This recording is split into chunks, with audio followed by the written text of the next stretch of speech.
Student देखिए topic चल रहा है आपका इनकम फ्रॉम हाउस प्रॉपर्टी। देखिए question, mister Lal owns a big house, 50% of the floor area is let out, यानी आधा मकान किराए पर उठा दिया गया है for residential purposes on a monthly rent of 22,500.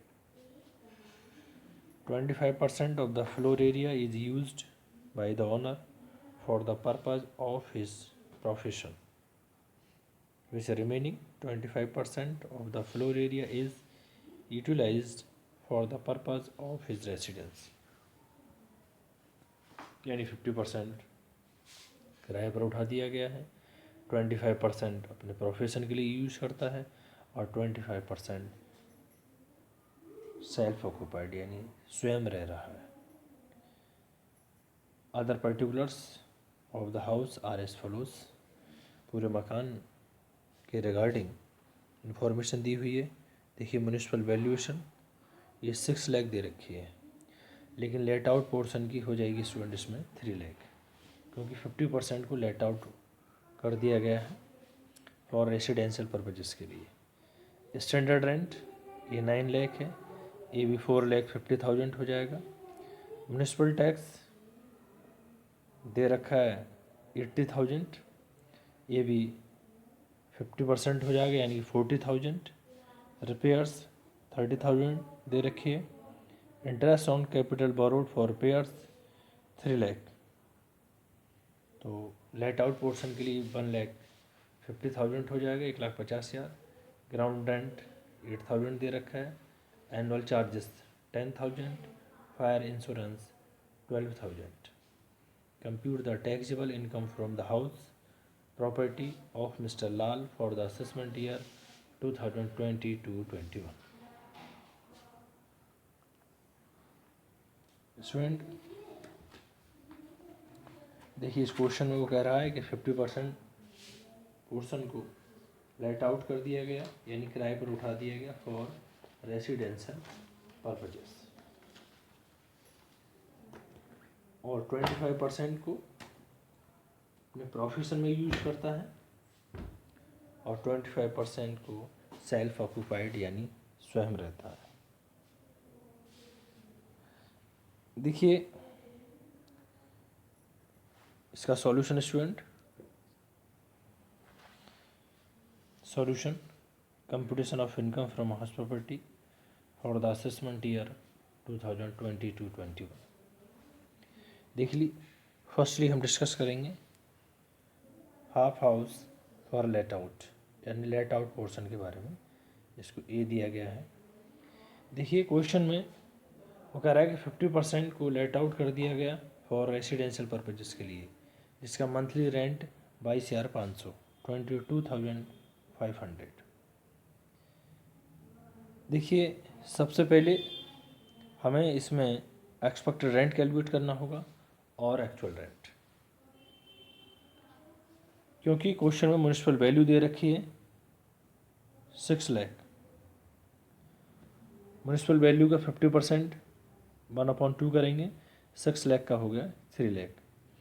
फिर क्वेश्चन में दे रखा है स्टैंडर्ड रेंट 9 लाख है, उसका 50% 4,50,000। अब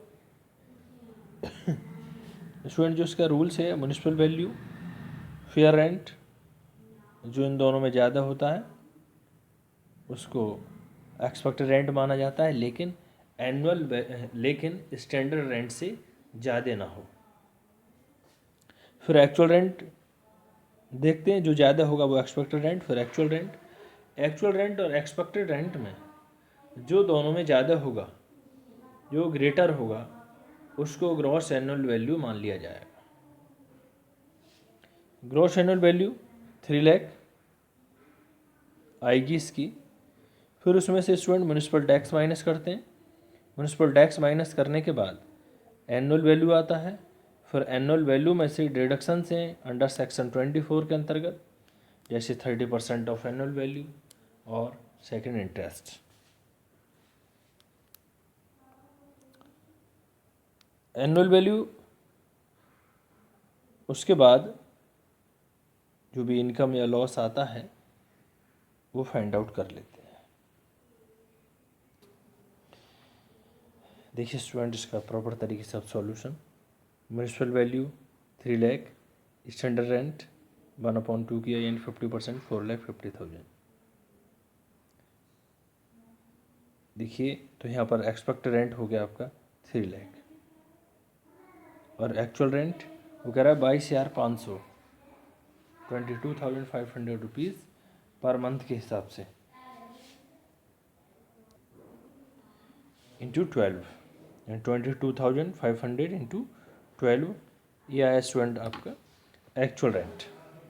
अब एक्चुअल रेंट और एक्सपेक्टेड रेंट जो दोनों में ज़्यादा होगा उसको ग्रॉस एनुअल वैल्यू माना जाएगा। देखिए gross annual value, expected rent और actual rent, whichever is greater. तो ग्रेटर क्या है, एक्सपेक्टेड रेंट ज़्यादा है यानी 3 लाख, कौन सी अमाउंट ज़्यादा, 3 लाख, तो ये हो गया ग्रॉस एनुअल वैल्यू। जब gross annual value find out कर लिया तो फिर देखते हैं क्वेश्चन में म्यूनिसिपल टैक्स है या नहीं है।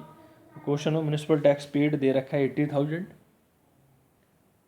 80,000 का 50% यदि कैलकुलेट करेंगे तो 40,000 आएगा, 40,000, क्योंकि आधे मकान को किराए पर उठाया गया है इसलिए। लेस म्यूनिसिपल टैक्स 1/2, ये आया 40,000, 40,000। 3 लाख में से 40,000 माइनस किया, ये 2,60,000 आया एनुअल वैल्यू। Annual value 2,60,000। फिर एनुअल वैल्यू में से जैसे उसके फॉर्मेट में दे रखा है, लेस करते हैं deductions under section 24। Under section 24 में आपका फर्स्ट इस क्वेश्चन के हिसाब से 30% ऑफ एनुअल वैल्यू, 30% ऑफ 2,60,000, 2,60,000 का 30% यदि हम कैलकुलेट करेंगे तो 78,000, 78,000। Second, interest on capital borrowed for repairs 3 lakh दे रखा है।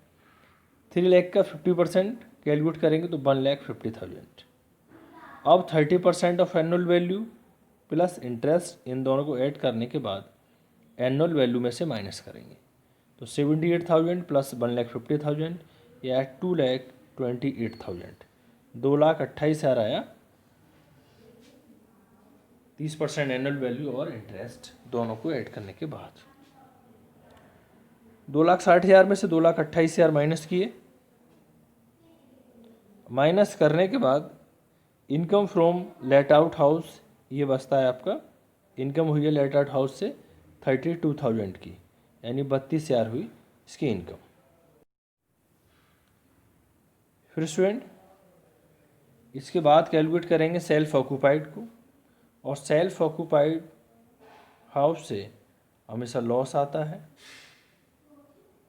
तो देखिए फॉर्मेट के अकॉर्डिंग सेल्फ ऑक्यूपाइड 1/4 पोर्शन यानी 25% को इसने अपने यूज़ में लिया है इस मकान को। सेल्फ ऑक्यूपाइड में ग्रॉस एनुअल वैल्यू नील होती है और उसमें से म्यूनिसिपल टैक्स नॉट डिडक्टेबल होता है। इस कंडीशन में एनुअल वैल्यू भी नील आती है, एनुअल वैल्यू नील। फिर इसमें से लेस करते हैं इंटरेस्ट 1/4। 1/4 क्यों, क्योंकि 25% ही सेल्फ ऑक्यूपाइड है इसलिए। तो 3 लाख का 1/4 कैलकुलेट किया, यानी तो इसका 25% कैलकुलेट किया, ये आया इंटरेस्ट 75,000, 75,000। देखिए सब्जेक्ट टू ए मैक्सिमम 30,000, ज़्यादा से ज़्यादा कितना लेस कर सकते हैं इसमें, 30,000, to less 30,000। Loss from self occupied house 30,000, ये 30,000 रुपये है इसके सेल्फ ऑक्यूपाइड से, जो इसका हाउस है उससे लॉस आया 30,000 का। फिर इनकम फ्रॉम हाउस प्रॉपर्टी, देखिए A minus B, A means half house let out यानी कि 32,000, बी यानी सेल्फ ऑक्यूपाइड। तो 32,000 माइनस 30,000 या 2,000 रुपये आए, इनकम हुई इन्हें, इनकम फ्रॉम हाउस प्रॉपर्टी की 2,000 रुपये। स्टूडेंट क्वेश्चन को सबसे पहले ये देखना है कि कितने पोर्शन को उसने किराए पे उठाया है, कितना अपना प्रोफेशन में यूज़ में ले रहा है, और कितना सेल्फ ऑक्यूपाइड में। सेल्फ ऑक्यूपाइड हाउस से हमेशा लॉस आता है, और लेट आउट हाउस की पूरी कैलकुलेशन करते हैं कि एक्सपेक्टेड रेंट कितना है और एक्चुअल रेंट कितना है। एक्सपेक्टेड रेंट और एक्चुअल रेंट में जो दोनों में ज़्यादा होगा उसको ग्रॉस एनुअल वैल्यू मानेंगे। ग्रॉस एनुअल वैल्यू में से म्युनिसिपल टैक्स को माइनस करते हैं, और म्युनिसिपल टैक्स को माइनस करने के बाद जो आता है वो एनुअल वैल्यू आता है। फिर एनुअल वैल्यू में से 30% ऑफ एनुअल वैल्यू, यानी जितना एनुअल वैल्यू दे रखा है उसका 30% एनुअल वैल्यू से माइनस करेंगे। दूसरा, यदि क्वेश्चन में इंटरेस्ट दे रखा है तो इंटरेस्ट प्लस 30% एनुअल वैल्यू, दोनों को ऐड करने के बाद एनुअल वैल्यू में से माइनस करते हैं।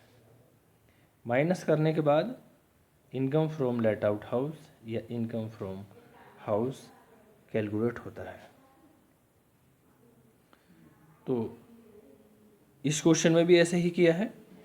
फिर सेल्फ ऑक्यूपाइड था, सेल्फ ऑक्यूपाइड में हमेशा एनुअल वैल्यू नील रहती है। इसमें इंटरेस्ट 1/4 कैलकुलेट करेंगे क्योंकि 25% ये सेल्फ ऑक्यूपाइड में लिया है इसने। तो सेल्फ ऑक्यूपाइड से हमेशा लॉस आता है।